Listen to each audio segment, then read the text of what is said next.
Wandering round the Hope Quilters exhibition with Sylvia Critcher, I was reminded when we looked at her crazy quilts, which she called syncopated crazy, I think, of an old technique that I used to do, which was called stack the deck. I do actually get through all the fabrics. So use the smallest piece of fabric on the top to be your guide. If you've got backwater yards, they won't be as long because they're technically 18 inches, but you need to be able to get 4 squares out of it. So whatever measurement is yours, is yours. For ease, for demonstration, I'm going to mark in what I call the outside edges.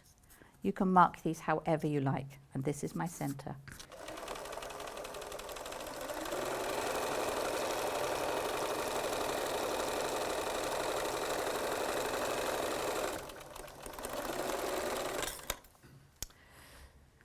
So there you have it, block number 1, and I would work my way down through these in exactly the same way.